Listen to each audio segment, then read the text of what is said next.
为殷先人，有册有典。几千年来，祖先一直在记录我们的历史，讲述我们的故事。这里的每一部典籍都凝聚着前人的心血和智慧，人们世代守护，薪火相传，让精神的血脉延绵至今。打开典籍，对话先贤，知道我们的生命缘起何处，知道我们的脚步迈向何方。以新的方式读懂典籍，让书写在古籍里的文字活起来。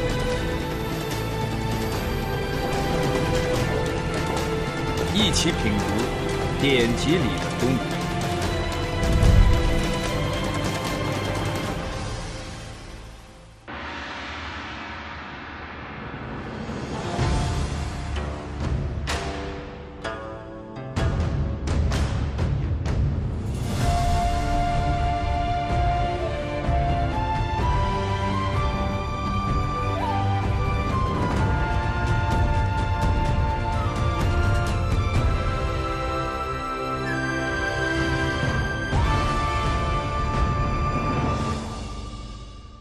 今天在典籍里的中国，就让我们一起识读《论语》。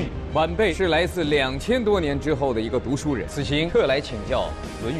为学为人为政，道路虽然曲折，但目标清晰不变，教更多的人学为君子，实现天下归人。夫子，您追求的大道传下去了。学而时习之，不亦乐乎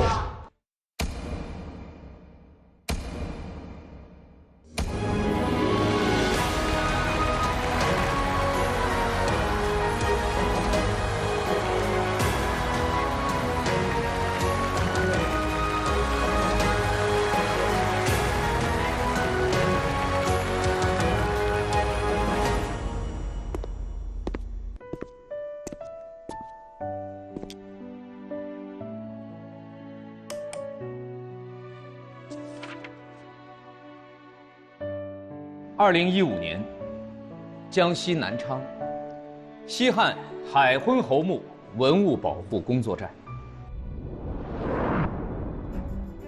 海昏侯墓是汉废帝刘贺的墓。刘贺是汉武帝的孙子，他只当了27天的皇帝就被废黜了。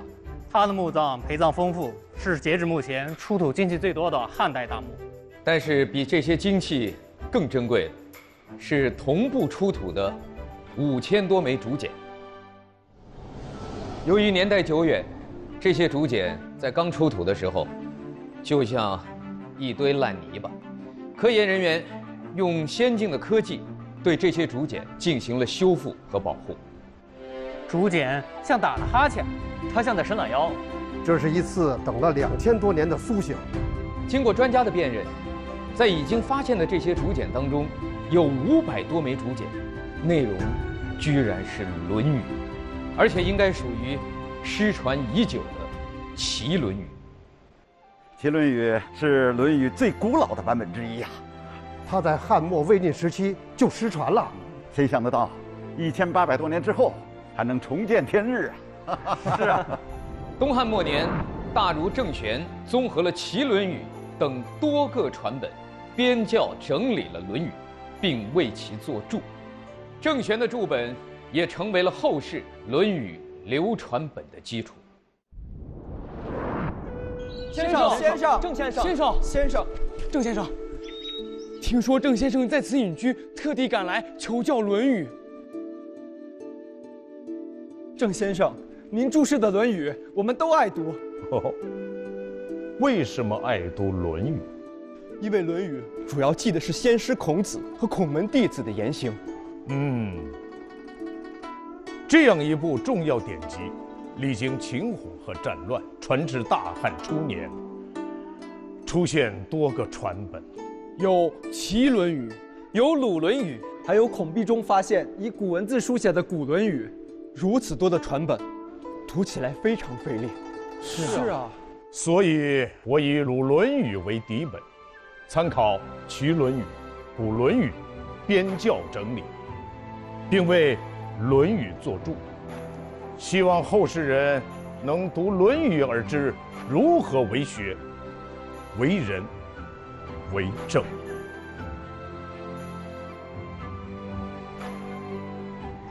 这是一份1000多年前的课堂作业，写作业的是一个叫卜天寿的少年，他是唐朝人，生活在当时西周高昌县，也就是今天的新疆吐鲁番。而这份课堂作业抄写的正是郑玄的《论语注》。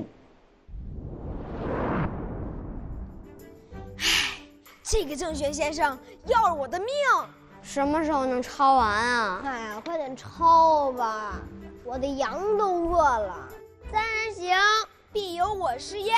卜天寿，你最聪明，你告诉我怎么才能早点放学？我觉得咱们抄的也差不多了。我的有这么长，我的有这么长，我的比你们的还长。趁先生不在，我们赶快走吧。卜天寿，你说的算数吗？当然啊，走吧。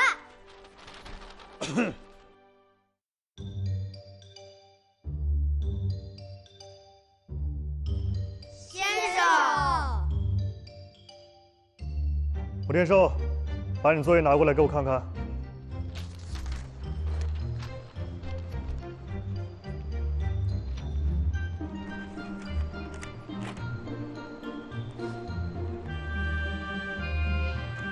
写的什么？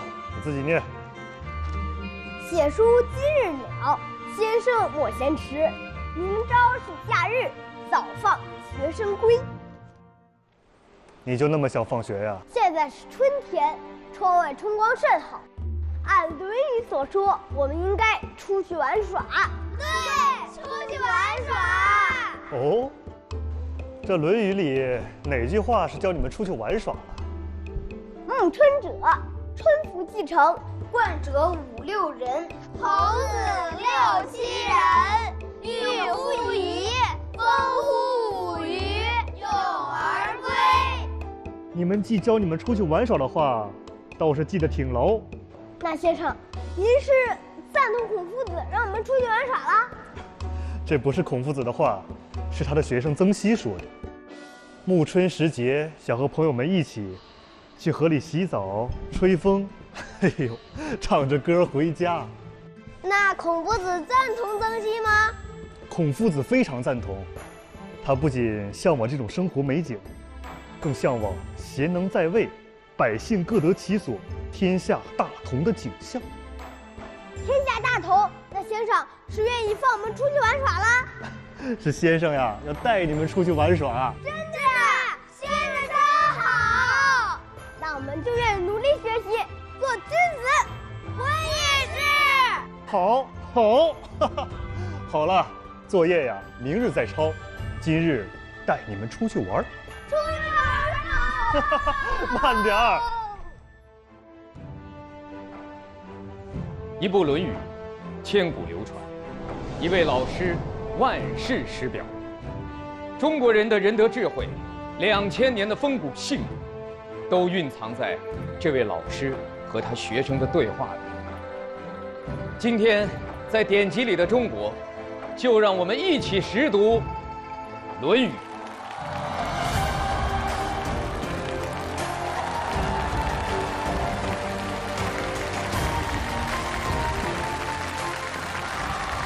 打开典籍，品读中国，欢迎走进典籍里的中国。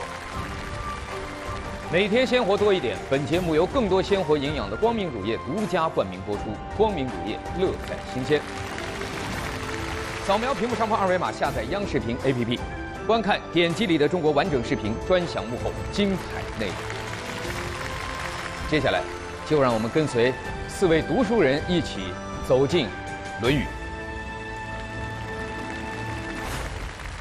刚才啊，在这个开场的戏剧里面，我们看到了一个唐朝的少年卜天寿，他一定想不到他的一份课堂作业竟然能够穿越千年，让我们了解到在唐朝《论语》已经传到了新疆吐鲁番，成为孩子们的启蒙的读物。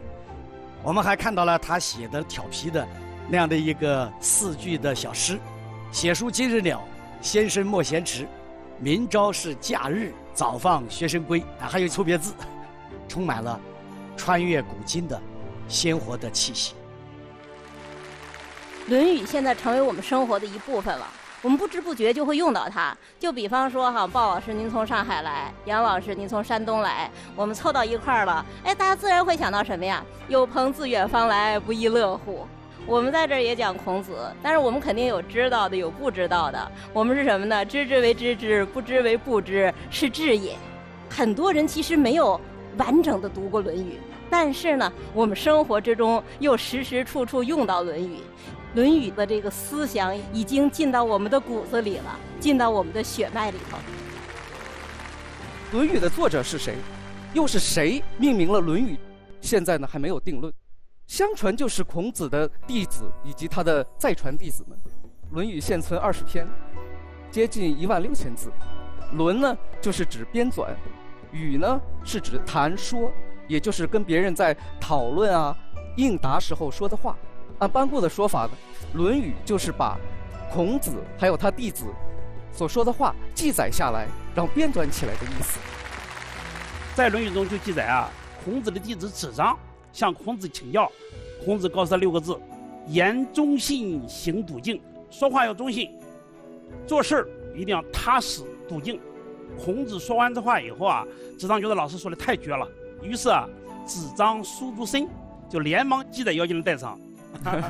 孔家笔72弟子简里边啊，就记载了孔子晚年的2个弟子在讲学的过程中啊，这2个弟子啊轮流记录每孺子执笔季遂父子2人叠侍左右，2人轮流来进行记载。看到这些材料以后，我们恍然大悟，哦，孔子的言论为什么这么多？孔子的弟子实际上是各有所记，这就是我们今天看到的《论语》这些材料的来源。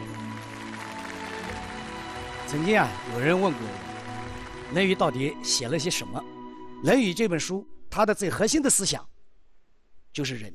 但是孔子呢很有意思，我们在《论语》里面，我们看到他的很多的弟子们问他什么是仁，孔子基本上没有下过一个本体性的定义。比如说，子贡问仁，那孔子就说：“己欲立而立人，己欲达而达人。”仲弓问仁，孔子说：“己所不欲，勿施于人。”樊迟问仁，孔子可以说给出了一个最经典的答案：爱人。《论语》告诉我们什么样的人是理想的人。这个人和仁义道德的这个人，他们的读音是相通的。人就得仁，如果一个人没有了仁德，那他就失去了一个做人的根本。所以我们看这个人，他从字的结构上讲是二人，就是讲人与人之间的一种关系，最后贯穿到整个社会的这样的一种运行的规则。这是孔子思想的一个核心所在。没错，孔子通过教书育人的方式，把人的思想传了下来，进而呢又影响了像后世孟子啊、朱熹啊等许多的儒学大家。在人的基础上呢，中国人又形成了四海之内皆兄弟，老吾老以及人之老，幼吾幼以及人之幼，这样的宽广的情怀。对的，孔子是中国古代伟大的思想家，他一生非常的坎坷。他3岁丧父，17岁丧母。他说过一句话叫“吾少也贱，故多人避世”。为了生活，他做过仓库的保管员，看管过牛羊，后来甚至他做了很大的官。但是呢，为了理想，他最后又辞官了。后来到了50多岁，离开鲁国，开始周游列国。这一周游就是14年。所以我们说孔子一生呢，他很坎坷，很不顺利，但是他一直很乐观。我们看《论语》第1篇学而篇，我有时在想，这前面一定有人在问孔先生，你一生也不是很顺利，很多理想都没有实现，可是你为什么一直很快乐呢？然后孔子就讲了这样的话：学而时习之，不也很快乐吗？有朋自远方来，不也很快乐吗？孔子晚年啊，他曾经总结自己的人生历程：50有5而志于学，30而立，40而不惑，50而知天命，62而顺，70而从心所欲，不逾矩。后来，相传孔子弟子3000，他的高徒啊，几乎遍布当时的各个诸侯国。对，我最感兴趣的是什么呢？就是孔子跟学生之间的那个关系。孔子他怎么教学？就是有教无类嘛，因材施教。你比方说子贡啊，那是孔子学生里最有钱的呀。那孔子跟他说什么呢？哎，富而好礼呀。颜回是孔子的学生里最穷的人，但是穷也可以乐道啊，也可以好学呀。孔子对颜回啊非常非常的赞赏。孔子说呀：“贤哉回也！一箪食，一瓢饮，在陋巷，人不堪其忧，回也不改其乐。”是的，和颜回、子贡常常一起出场的，就是子路。子路其实开始的时候啊是桀骜不驯的，他非常勇武，性格也非常直爽。后来跟了孔子以后啊，他竟然尽心尽力地保护孔子40多年。孔子弟子啊性格不一样，那么为什么在他的门下聚集了这么多的人？颜回说孔子啊，养之弥高，专之弥坚。那么我们读《论语》啊，实际上我们就是在看这一批的弟子们怎么样的响应着孔子的召唤，凝聚在孔子的周围，大家一起追求这个世界的仁义。今天啊，典籍里的中国，让我们先看看点读会上主创们是如何识读《论语》的。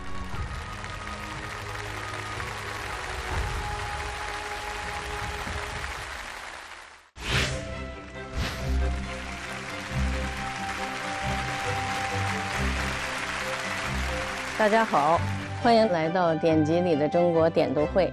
我是中国国家画卷院长，也是节目的艺术总监田庆新。这一期我们将要演绎的典籍是中国儒家最经典的著作之一《论语》。非常高兴看到各位，先介绍一下自己。我是王惠春，在戏剧当中扮演孔子。我是王仁君，在戏剧中扮演颜回。我是高晓攀，在戏剧中扮演仲由。我是典籍里的中国的总编剧张坤鹏。有朋自远方来，不亦乐乎？三人行，必有我师焉。向前辈学习。看来王老师已经进入状态了。惠春老师，听说您来演孔子，我非常的惊喜。30年前我在电视里看过您演的孔子，给我留下了很深的印象。这次再演孔子，您是什么感受？孔子是我一生当中改变我人生命运最重要的一个角色。30年前，我28岁第一次扮演了孔子。在这一次的角色扮演中，我会竭尽全力。《论语》里面有这样一句话，叫“温故而知新”哈，期待您这一次的演绎。在节目的创作之初呢，节目总导演就带领我们节目创作团队，确定了以孔子和弟子之间的故事来讲述《论语》当中贯穿始终的人的思想。真好。《论语全书》的第一句话就表达了孔子对做人、做学问的要求，也是我们非常熟悉的一段话。请惠春老师为我们读一下。学而时习之，不亦乐乎？有朋自远方来，不亦乐乎？人不知而不愠，不亦君子乎？学而时习之，不亦乐乎？有朋自远方来，不亦乐乎？人不知而不愠，不亦君子乎？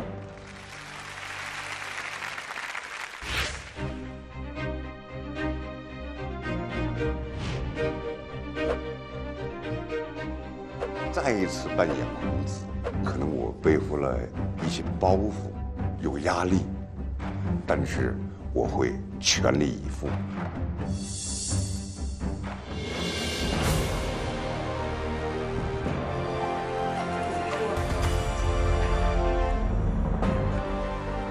您跟孔子画像太像了，这造型太像了。仲由啊，颜回，你们都答应过我，怎么可以先我而去呢？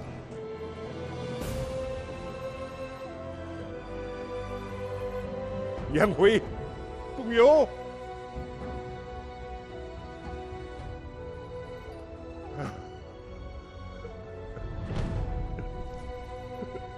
好，咔，可以。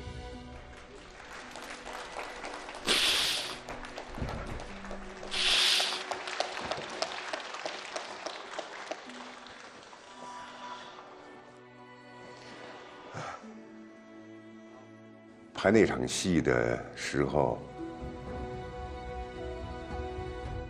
赵文道惜死可以，完全控制不住。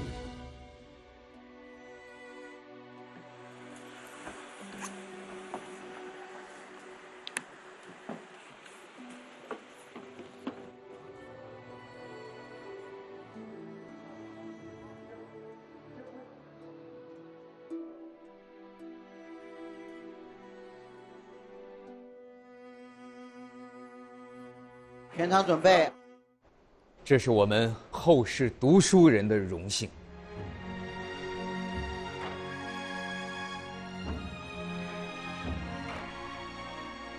彩排的时候，我看着王慧春老师的眼睛，我的心一下就被击中了。那一刻，我仿佛真的是站在了孔子面前，真真切切地感受到孔子的智慧和情怀。当我们俩四目相对的时候，我看到小撒的眼睛是饱含着眼泪的，就不行了，太好了。学而时习之，不亦乐乎？有朋自远方来，不亦乐乎？有朋自远方来，不亦乐乎？孔子在我心目当中是指引我人生前进的一盏明灯，与我一起追慕先贤，感受夫子从心所欲不逾矩的人生境界。人不知而不愠，不亦君子乎？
子贡为何还没回来？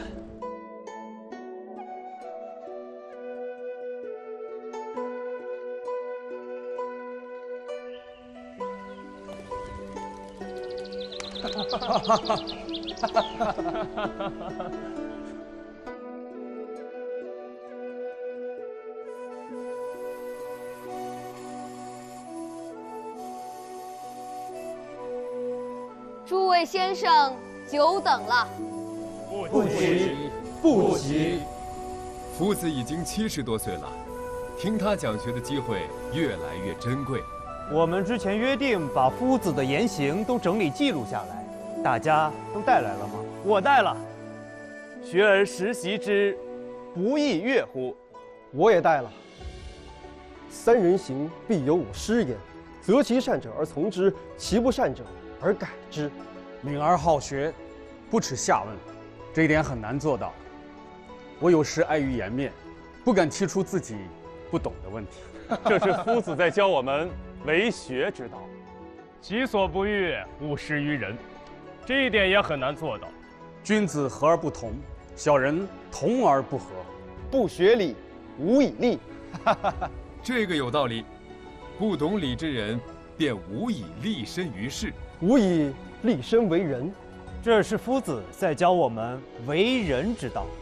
正者正也，子帅以正，孰敢不正？这是夫子在告诉为官从政者，正人的关键在于先正己。其身正，不令而行；其身不正，虽令不从。这是夫子在教我们为政之道。为学为人为政，正是夫子传授之道。子贡，你可算是赶回来了。回来了。旅途辛苦，快坐。好，快坐。祖父说等先生回来，他即登台讲学。我几次梦中梦见夫子，我很想念他。我们作为夫子的弟子，都该珍惜夫子讲学的机会。祖父也想先生们，所以召集大家讲学。所以我不远千里赶回。我们也是。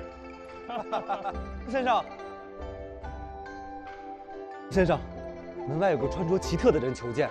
哦，诸位同门，我先去见客。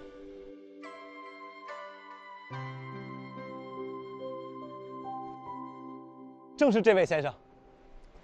子贡先生，您好。足下是？我是来自2000多年之后的一个读书人，叫撒贝宁，此行特来请教《论语》。 2000多年以后，正是。你刚才说，《论语》是什么？孔夫子和众弟子的言行，集合成了一部典籍，我们后世称之为《论语》，人人皆知。《论语》这个名字取得好，是谁取的？这个我还真不知道，但此人 一定非常敬仰孔夫子。子贡先生为什么笑啊？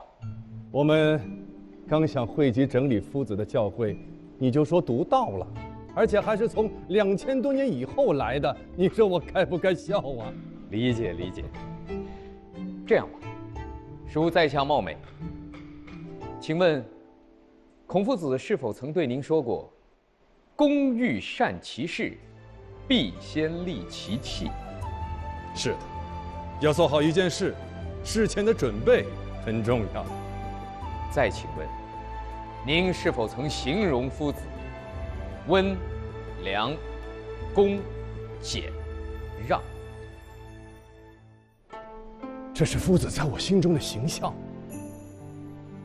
你刚才说的这些话，从何而来？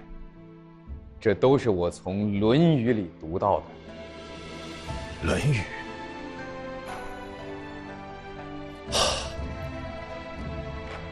如果后世正如你所说的这么一部《论语》，那夫子人人学为君子，实现天下归仁，以求天下大同的理想，就能够传下去了。子贡先生，您想不想看一看这部典籍？ 想，请。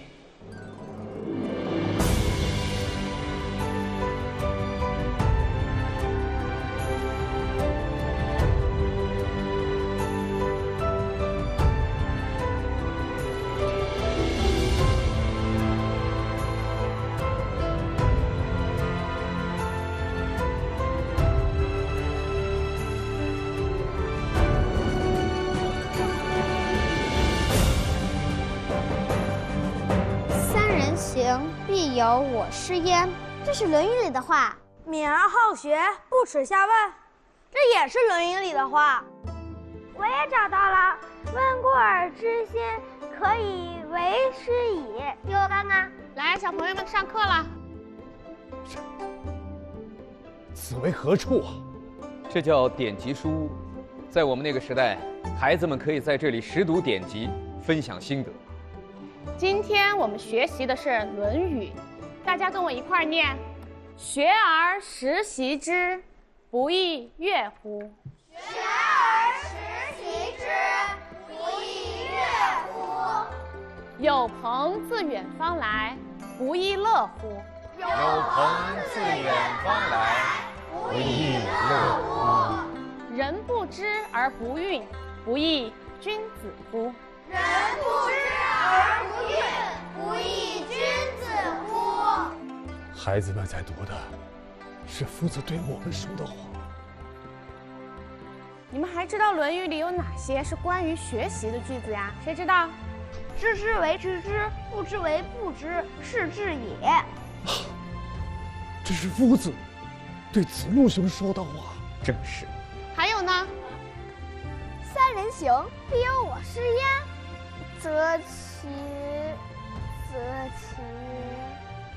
择其善者而从之，其不善者而改之。夫子常用这句话教诲我们呢。我们再一起背诵一遍，好吗？好。学而时习之，不亦说乎？有朋自远方来，不亦乐乎？人不知而不愠，不亦君子乎？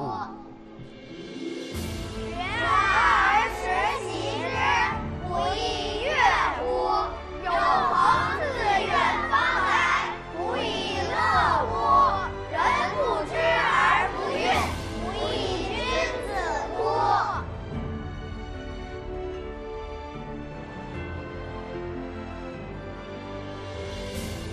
这些孩子们，小小的年纪就能读到《论语》，真是让我羡慕啊！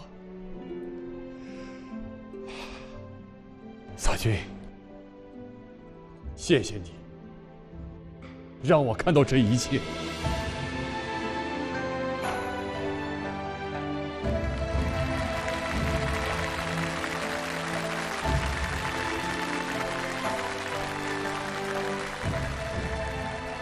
子贡先生，我有一事请教。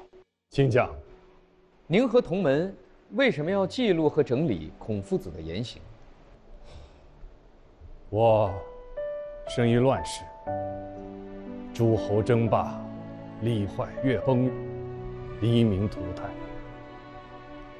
夫子是我在这乱世之中所见到的能坚守道义、心怀天下的贤者。还记得我刚拜夫子为师的时候，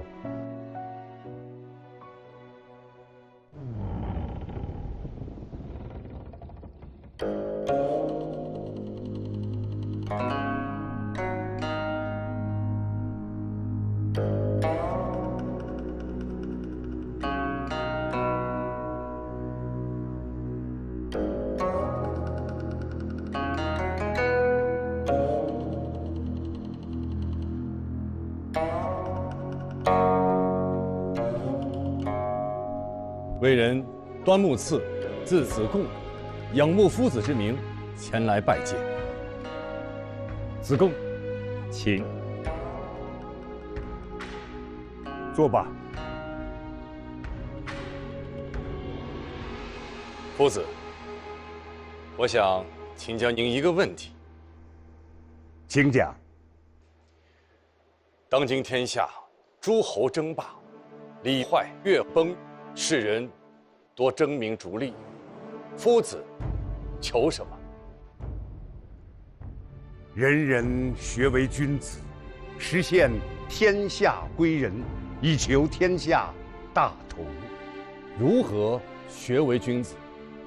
君子当以大道为具象，以德行为根基，以仁爱为依托，以六艺为修养。志于道，据于德，依于仁，游于义。夫子，何为仁？爱人，孝悌，忠恕，博施济众。何为大同？大道之行也，天下为公，选贤举能，讲信修睦。父子，有没有一句话能终身奉行的呢？您若愿意教我，我愿拜您为师。出去！竟敢质问夫子，傲慢无礼！有你这么拜师的吗？你要拜师，谁答应收你了？对，谁答应收你了？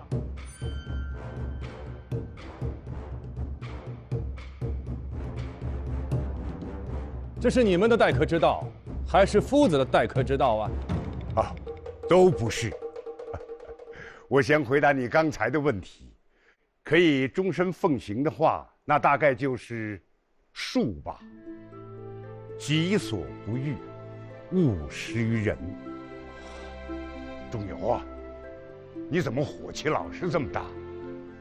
端木寺从魏国来，有朋自远方来，不亦乐乎？这个道理你是懂的。夫子，我错了。夫子，请收下我吧。你愿意拜我为师，我也愿意教你。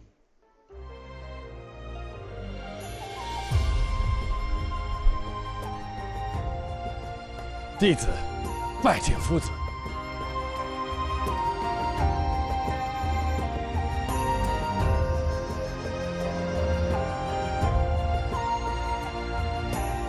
学而时习之，不亦乐乎？有朋自远方来，不亦乐乎？认识一下，在下颜回，字子渊。子渊，人不知而不愠，不亦君子乎？在下仲由，字子路。子路，刚才多有得罪。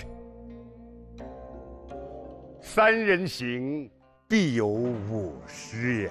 三人行，必有我师焉。从今日起，我们就一起学习吧。谨遵夫子教诲。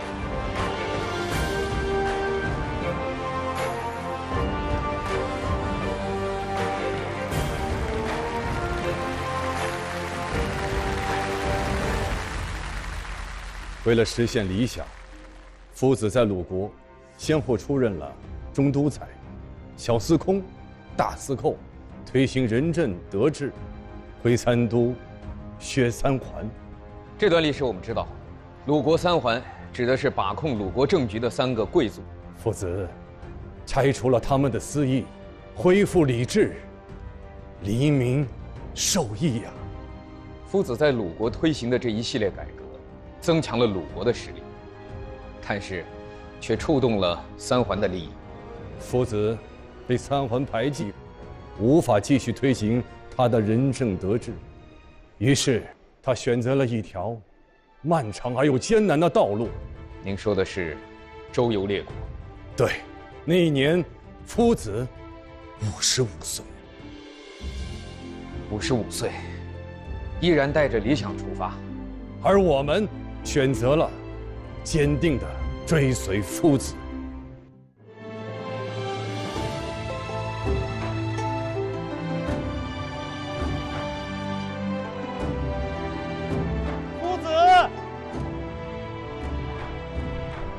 夫子，您要游历列国，怎么能不带上我呢？这一路还不知道要走多久，走多远，又会遇到什么样的苦难，所以您更要带上我呀！我最能吃苦了。好，夫子，夫子，您出行哪能不带上我呀？这一路，我能护您周全。你这是要打仗呀？世道太乱，带上说不定能用得上。夫子，带上我们一起吧。我们跟你一块去。好，咱们一路同行。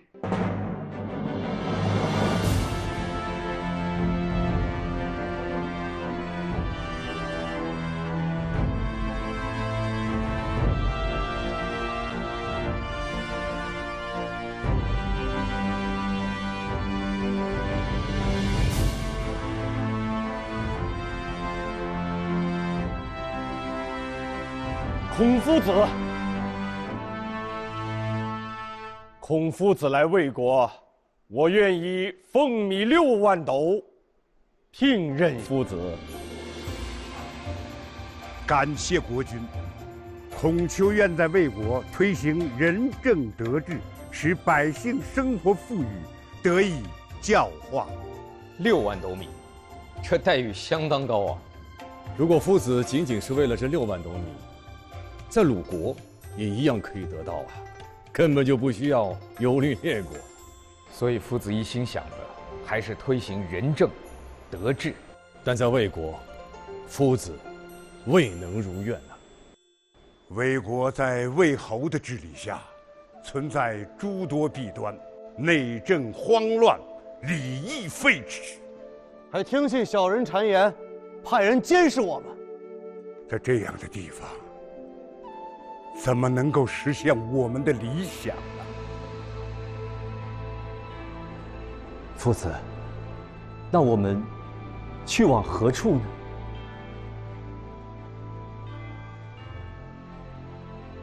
去陈国见陈侯。保护夫子！保护夫子！杀他！杀！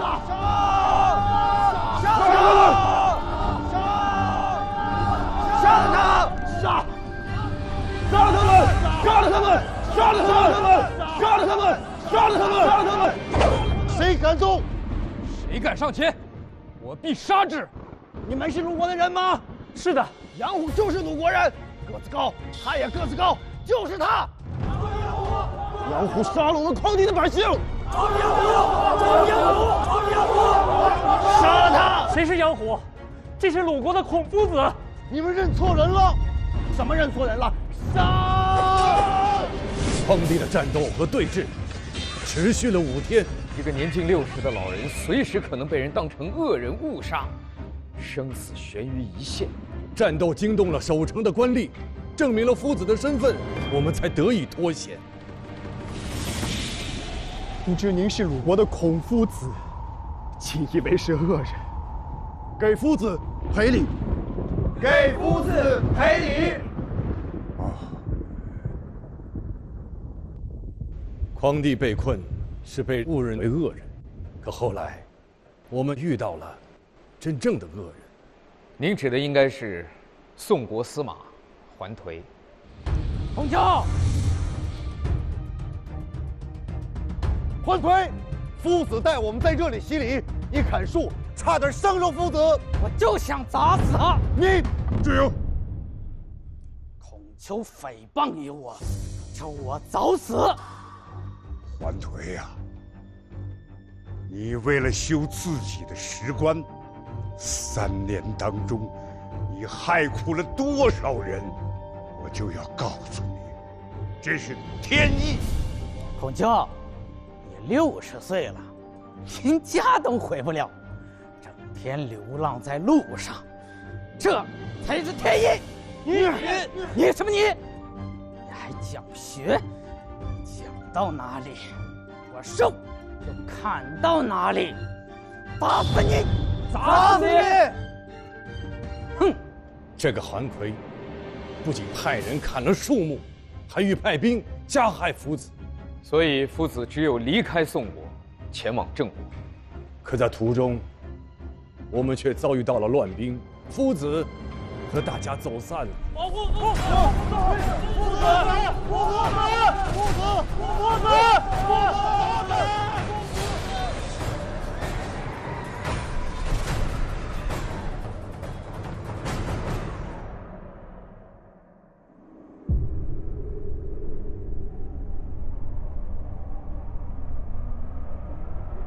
回呀！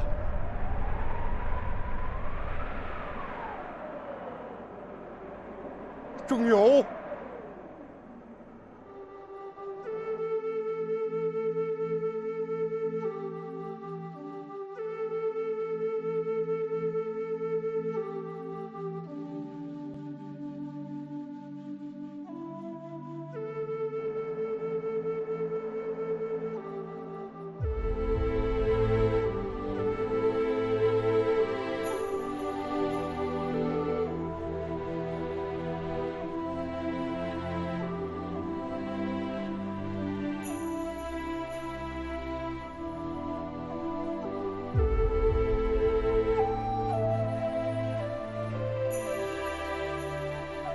仲由啊！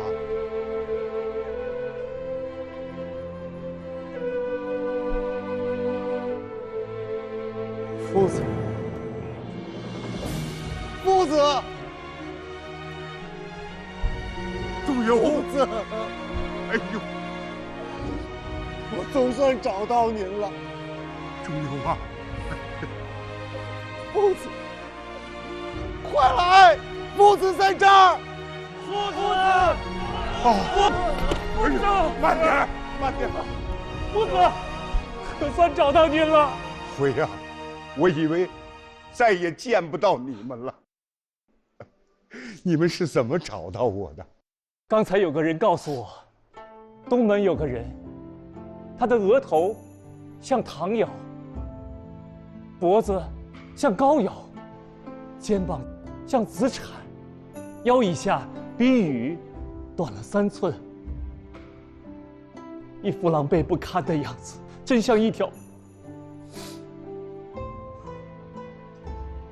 丧家狗。弟子一想，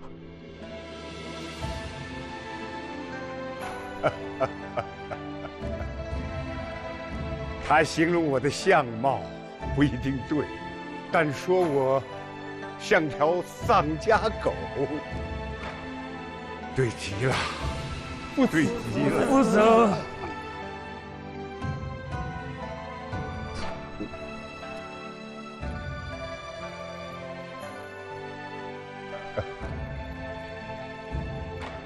多好笑啊！啊，你们怎么还难过起来了？夫子，让你受苦了。夫子受苦了。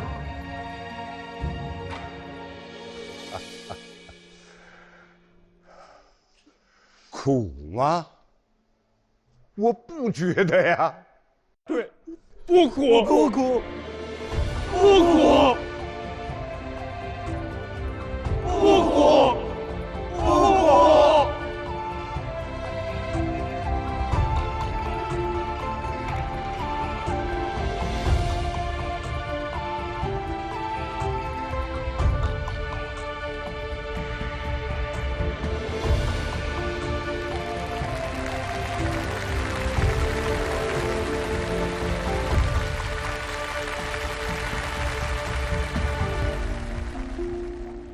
夫子周游列国，历经10几年，遭受诸多磨难。最难的一次，是在陈蔡之地受困，我受命于危难，前往楚国求援。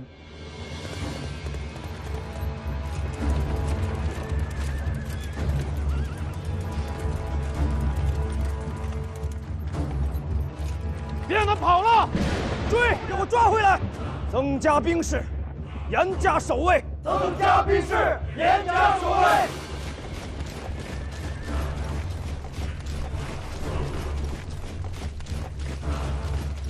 列阵！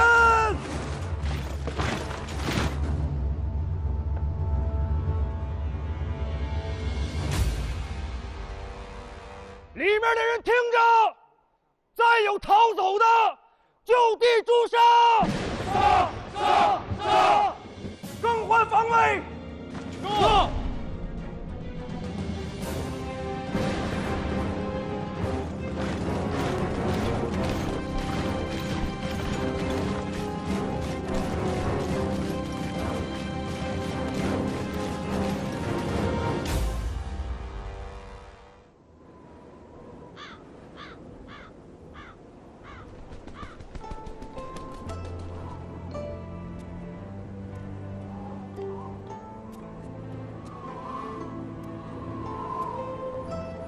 我们已经被困7天了，就剩这1碗薄粥。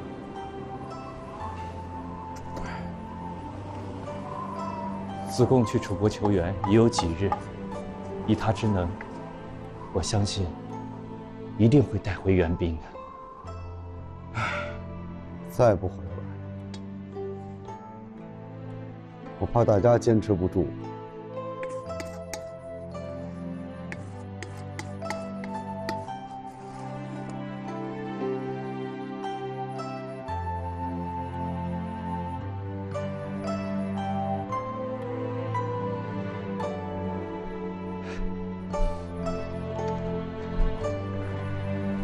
夫子，吃饭吧。夫子，您赶紧吃些。你们都没吃吧？夫子，我们吃不下。那我就能吃下去吗？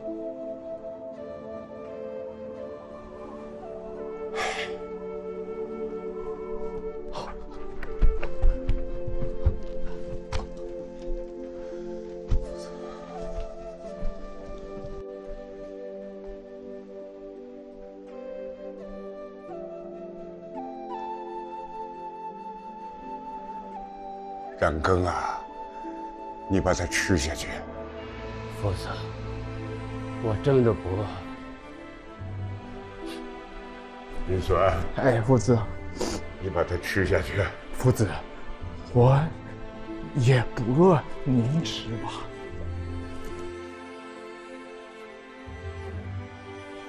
刚好，我也不饿。夫子，您怎么能不饿呢？我都快饿死了。夫子，您就赶紧吃吧。仲由啊，你终于说实话了啊！大家都饿。夫子，我们还年轻，挺得住的。我知道，大家体谅我，敬重我。我谢过大家。夫子，我们四处碰壁，是不是您对天下大道的要求太高了？为了让别人接受，而降低自己的追求，恐怕也走不远呀。不被接受，却依然坚守，才是真正的君子。颜回说得对，君子固穷，小人穷斯滥矣。弟子受教。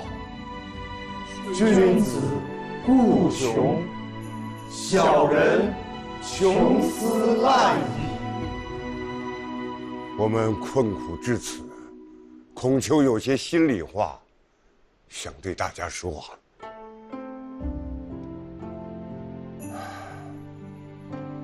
孔丘自幼失去了父亲，母亲在艰苦困难当中把我培养长大。我孩童时喜欢演习礼仪。15岁那年，我立志做学问，求师问道，修习6艺。30而立，确立为人处世之道，不仅自己要学为君子，而且要仁爱世人，教人做君子。孔丘开设私学，收下第一批弟子。此时不惑，对追寻天下大道的人生信念，不再有任何的怀疑。年届50，知晓天命，更加明白自己应尽的责任，不顾惜身家性命，冒险挥3都，削3环。55岁，与诸君游历列国，推行大道，历经磨难。60岁受人嘲笑，被人称作累累若丧家之狗。但我早已耳顺，好话坏话听在耳中，可内心十分平静。如今道路虽然坎坷曲折，但目标清晰不变，尚能做到从心所欲，不逾矩。孔丘此生除了心中的夙愿，一无所有。此刻，野州剩下这一碗薄粥。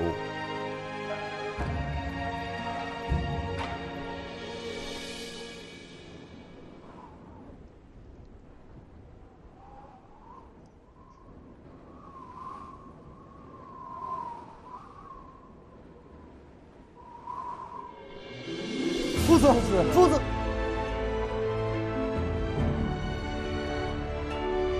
拿水，拿碗来。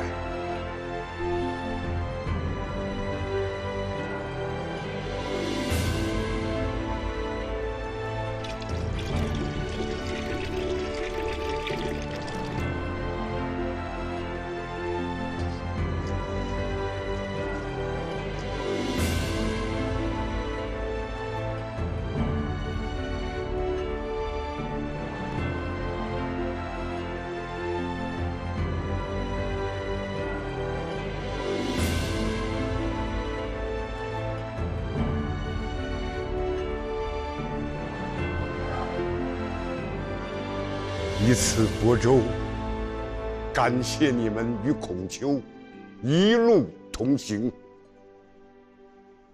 谢夫子。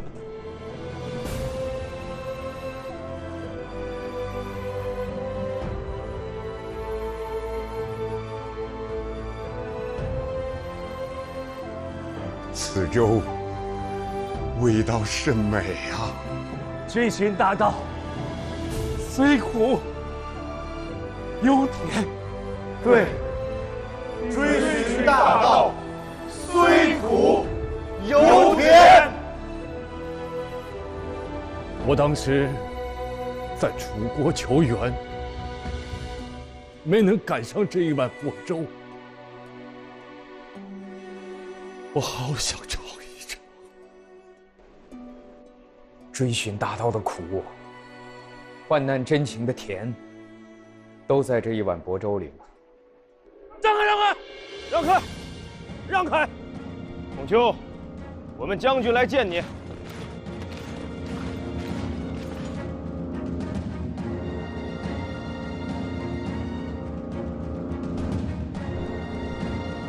夫子，夫子，饿了7天了，只要您承诺不去楚国，我马上奉上粮食，如何？我受楚国国君的聘请前往，君子有约，绝不更改。夫子，心意已决。心意已决。就这么饿着，忍得住？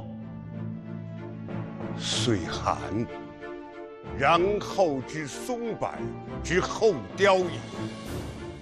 岁寒，然后之松柏之后凋也。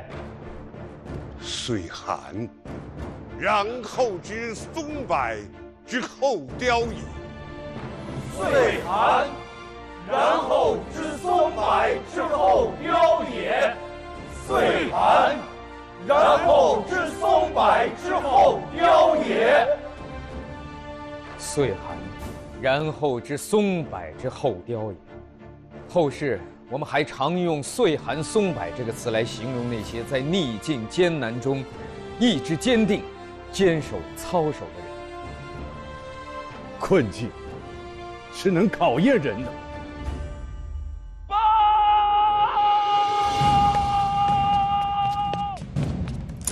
何事？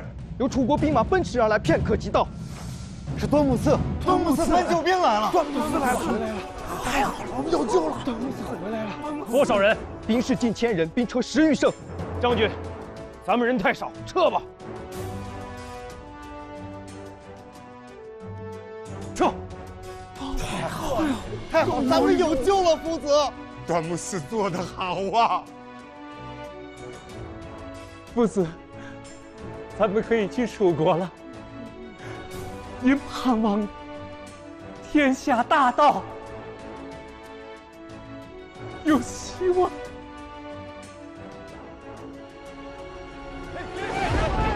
天回，在众位师兄弟中，子渊是学问最好的，但身体也是最差的。天回，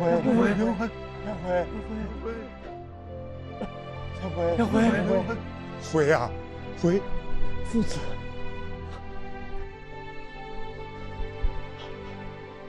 夫子，我还要跟着您去楚国的。对，我们一起去楚国，实现我们的理想。来。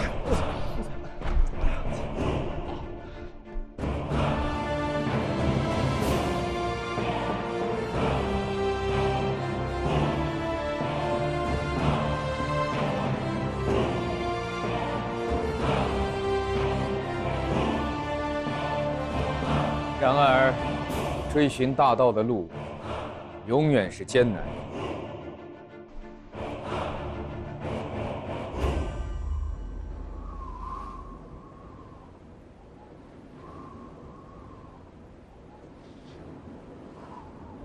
孔夫子，我们楚国国君轰了，请您回鲁国吧。夫子，听到去不了楚国的那一刻，我感觉夫子瞬间苍老了许多。夫子。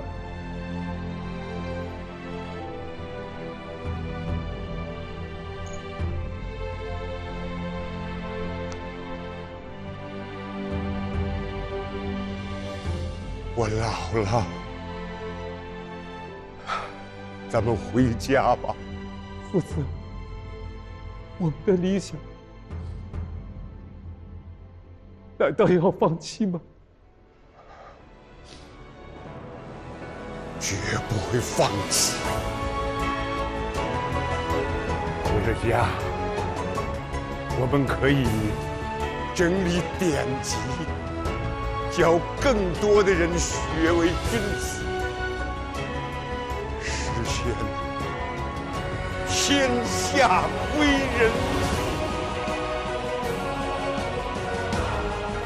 夫子说的对，我们整理典籍，教更多的人学为君子，祈求天下归人。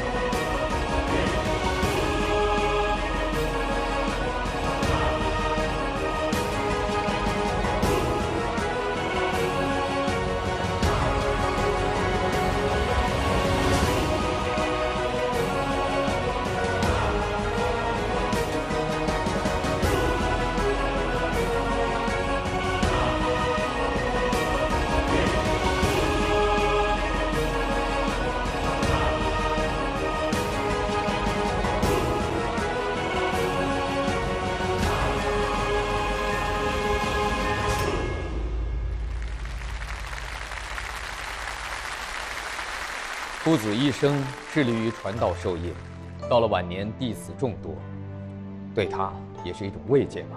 有慰藉，也有悲痛。夫子失去了他最爱的2位弟子，子渊兄和子路兄。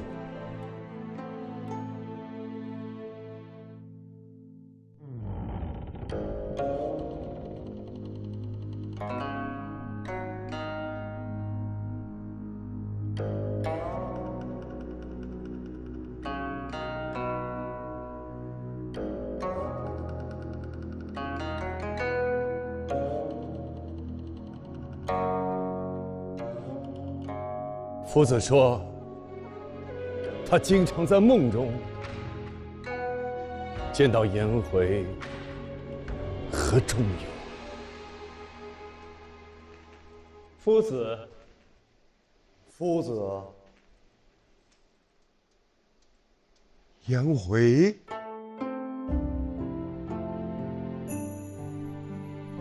仲由，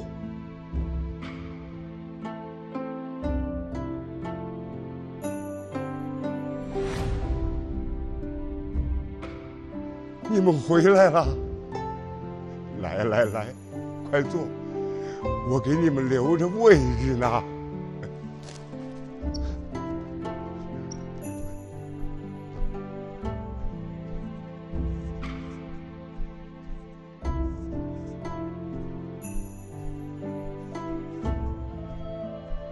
颜回呀，仲由，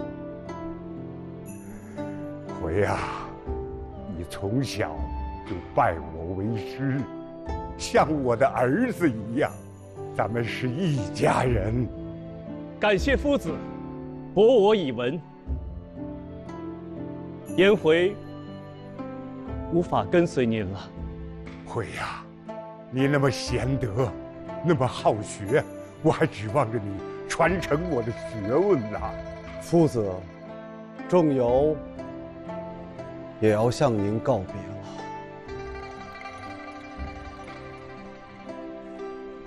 仲由，你是我弟子当中最勇敢、最正直的人，你一直是我的依靠啊。是夫子教我从莽夫变成君子，感谢夫子约我以礼。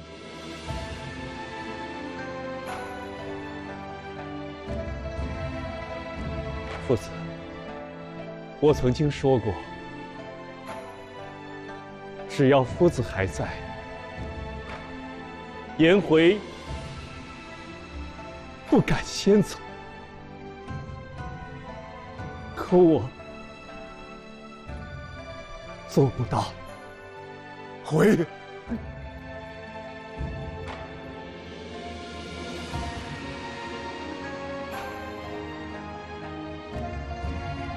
夫子，您曾说过，不能实现理想，就会乘幕筚飘到海上去，会带着仲由一起去。夫子，仲由陪不了您了。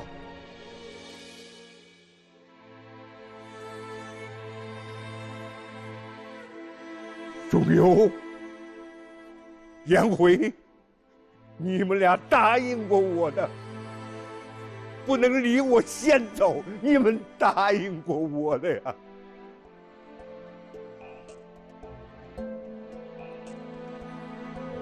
夫子，保重。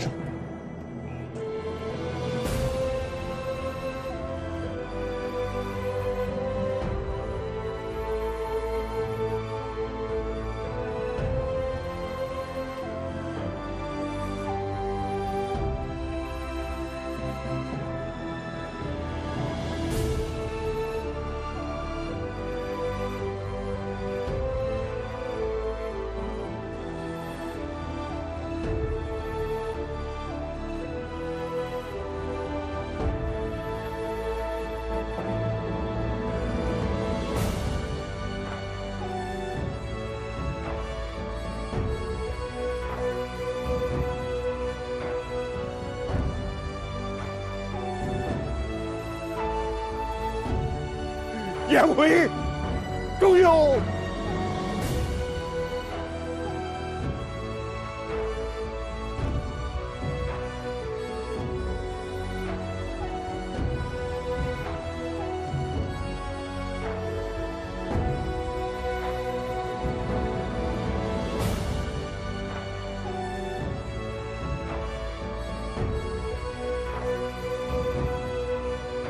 回呀，仲由。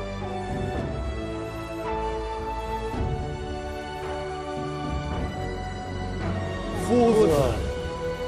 朝闻道，夕死可矣。朝闻道，夕死可矣。朝闻道，夕死可矣。谢夫子。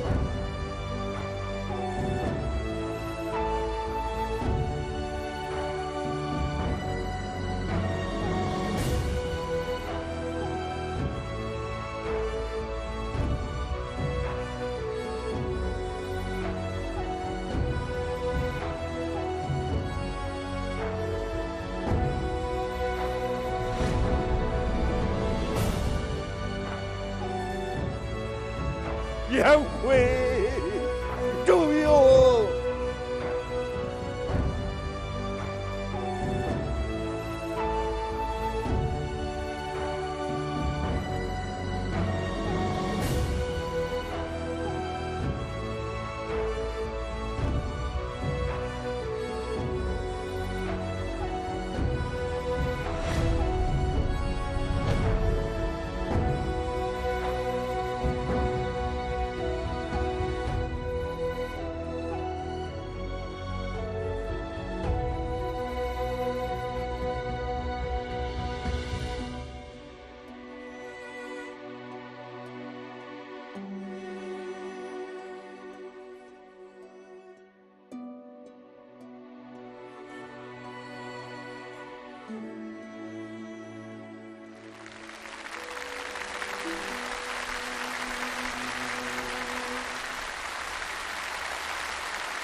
曾经子路问过孔子：“老师，跟我们谈谈死亡的问题吧。”可是孔子拒绝回答，他觉得子路还有很长的人生的道路要走，但是没想到子路颜回竟然先踏去。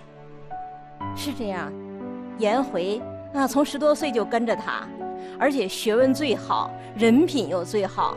所以孔子其实在很大程度上讲是把他当作接班人来看待的。但是这个时候颜回不在了，天丧雨，天丧雨啊！子路也是啊，他那么正直，那么勇敢，子路是死在一场动荡的战乱之中啊。敌人拿出剑来了，他已经无路可走了。这时候他把剑放下了，他说：“我要戴上帽子。”为什么要戴上帽子呢？说君子死，官不免啊，这是一个人最后的尊严。是孔子教给他的，所以最后在剧里说夫子博我以文，约我以礼，然后才是朝闻道，夕死可矣。孔子经历了太多太多的磨难，但是这样的精神传下来了，朝闻道，夕死可矣这样的一种信仰传下来了。好，让我们继续往下面看。先生，祖父开始讲学。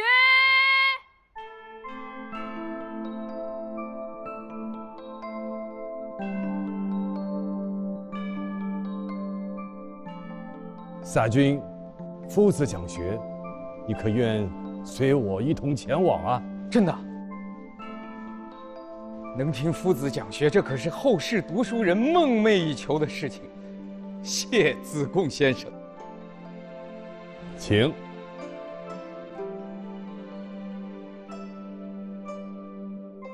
夫子将至。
咱们好久没见了，想你们。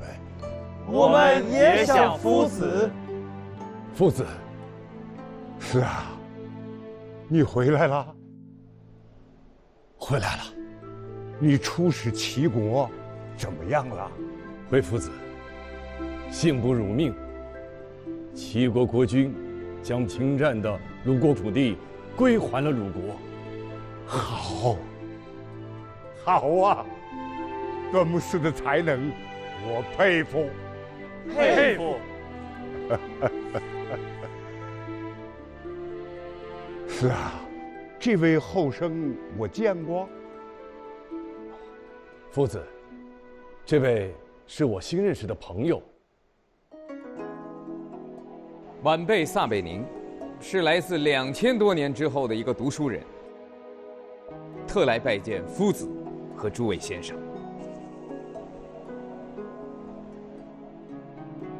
2000多年以后，是的，那是什么光景啊？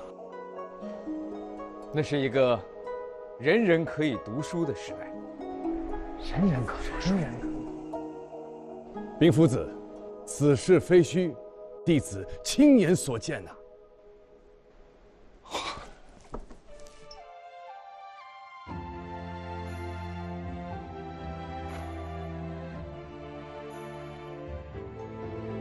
人人可以读书，那是我向往的。你们读什么书啊？我在读《论语》。《论语》，夫子和诸位先生的言行以及思想，在后世集合成为一部典籍，称为《论语》。《论语》的思想是中华民族精神和智慧的源泉，影响了后世2000多年啊。我们从小就读。那你从《论语》里读出了什么？读到了人生追求，人以为己任，修己安人安百姓，提高自己的修养，让更多的人得到安乐。好，你读得好。还有呢？我们还读到了忠恕之道，己所不欲，勿施于人；己欲立而立人，己欲达而达人，做到推己及人。这些都是夫子教导我的话呀。后生，还有吗？我们读《论语》，还读到了如何为人。为人应当孝悌忠信，温良恭俭让。好，你读得太好了。夫子，您追求的大道传下去了。是啊，君子忧道，不忧贫。现在啊，我没有什么可以忧虑的了。撒君，可否让夫子和诸位同门一起看一看这《论语》在后世的流传呢？这正是我此行的目的。夫子，诸位，请。啊。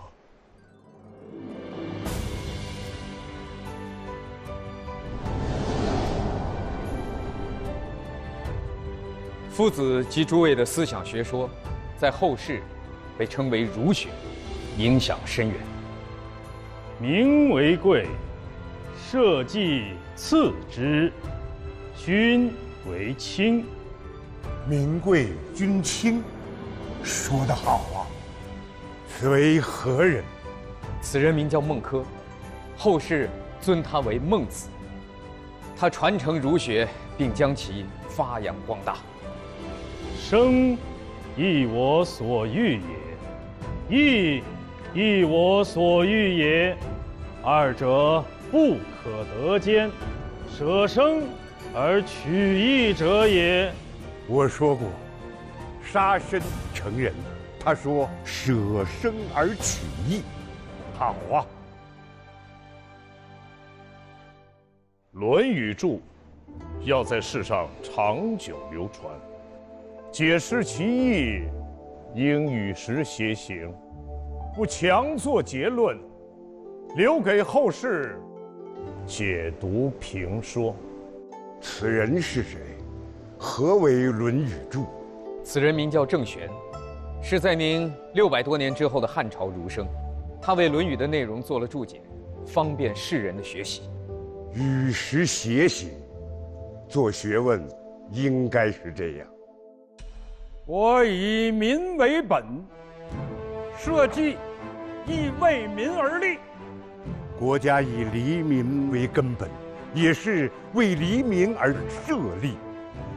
说得好啊！他是谁？这是在明1600多年之后的儒学重要传承人，生于南宋，叫朱熹。他用了将近40年时间为儒家经典作注，其中就有《论语集注》。天不生仲尼，万古如长夜。朱熹对夫子极为仰慕。过誉，过誉。在后世读《论语》的人，还不仅仅是华夏子孙。您看这位，我在东方著作中找到一位智者，他在2000多年前便教导人们如何幸福的生活。他是谁？什么人？此人名叫伏尔泰，是在明2000多年之后法国的一个著名的启蒙思想家。《论语》的思想启发了伏尔泰。《论语》中的己所不欲，不是有人应该成为所有人的座右铭。己所不欲，勿施于人。这个思想在18世纪末还曾被写进法国的人权宣言。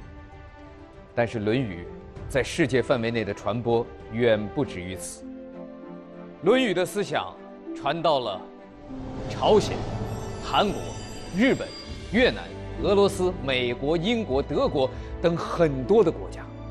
据不完全统计，到目前为止，《论语》在全世界有40多种语言的译本。在2019年，法国把他们在1688年出版的首部《论语》导读的法文版原著，作为国礼送给了中国。您和您的学生当年周游列国，现在《论语》带着中国古代的思想和智慧，周游世界了。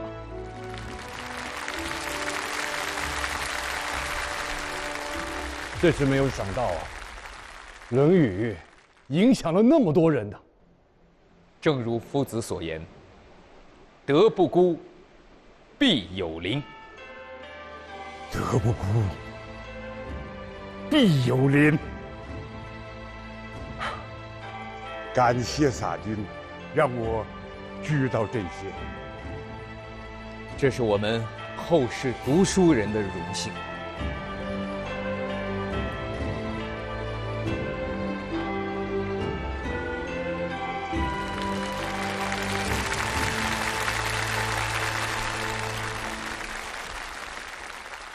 颜回啊，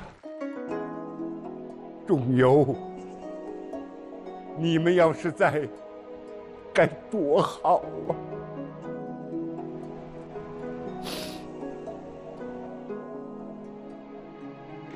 夫子他一直给子元兄和子路兄留着位置。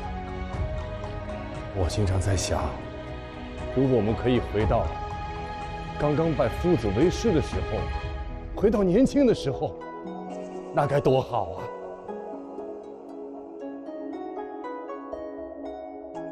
那时啊，我年轻，你们更年轻。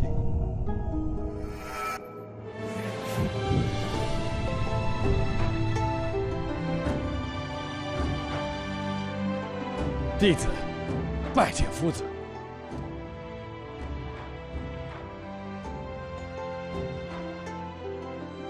夫子，学而时习之，不亦乐乎？有朋自远方来，不亦乐乎？认识一下，在下颜回，字子渊。子渊，人不知而不愠，不亦君子乎？在下仲由，字子路。子路，刚才多有得罪。三人行，必有我师焉。三人行，必有我师焉。从今日起，我们就一起学习吧。谨遵夫子教诲。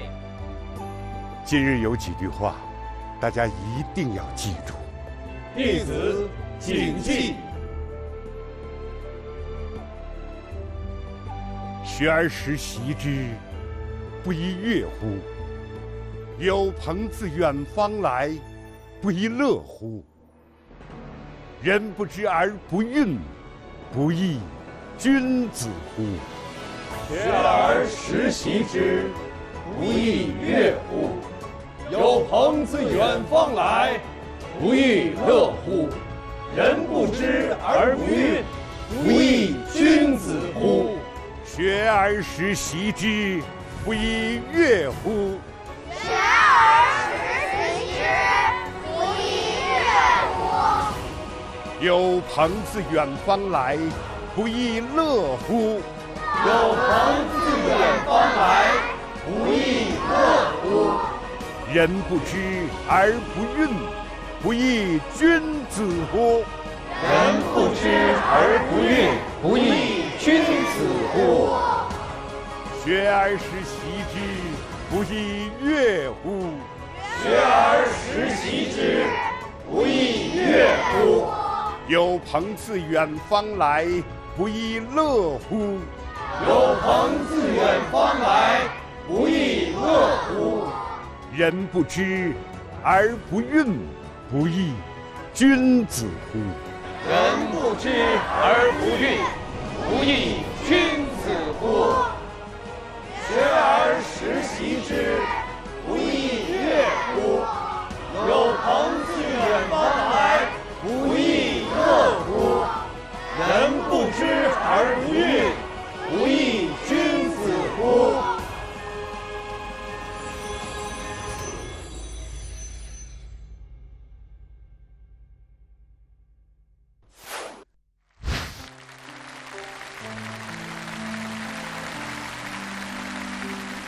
刚才这个剧我看得很感动，孔子讲了一句话：“我曾经年轻过。”在这个戏剧的结尾呢，孔子和弟子们回到了他们年轻的那个时候。孔子的声音穿越了2000多年，学而时习之，不亦乐乎？我们一代一代的在读《论语》，就是在跟着孔子学习。这样的学习，不亦乐乎？诸寺之间，杏坛之上，讲习不错，弦歌不错。我觉得这个呀是咱们中国文化史上最动人的一幕了。这让我想起朱熹的那首《春日》来：胜日寻芳泗水滨，无边光景一时新。等闲识得东风面，万紫千红总是春。我们看到的、学到的，还要传下去的一切，就是万紫千红总是春。《论语》是孔子思想的反映。孔子谈到的仁者爱人的思想，他实际上谈人之所以为人。我们今天读《论语》啊，实际上就是如何做人，实现自己的人生价值，如何能够为社会做更多的贡献。没错，孔子所开创的儒学，承载了中华民族的文化血脉，对东亚各国也产生了广泛而深刻的影响，对18世纪欧洲启蒙运动也有过思想贡献。儒学提倡的仁者爱人、以德立人、天下为公、大同世界的思想，还有求同存异、和而不同、和谐相处的思想，这些思想都早已走向世界，成为了人类文明的重要的组成部分，在未来也必将会发挥更大的作用。一部《论语》的流转传播史，也是儒家思想不断的回应时代、自我探索、自我革新的过程。以《论语》为代表的中华文明的精华仍然在历史的时空中凝望着我们，就让我们从中汲取心灵的力量，获得生命的智慧。我为金庸，推陈出新，为往圣继绝学，为万世开太平。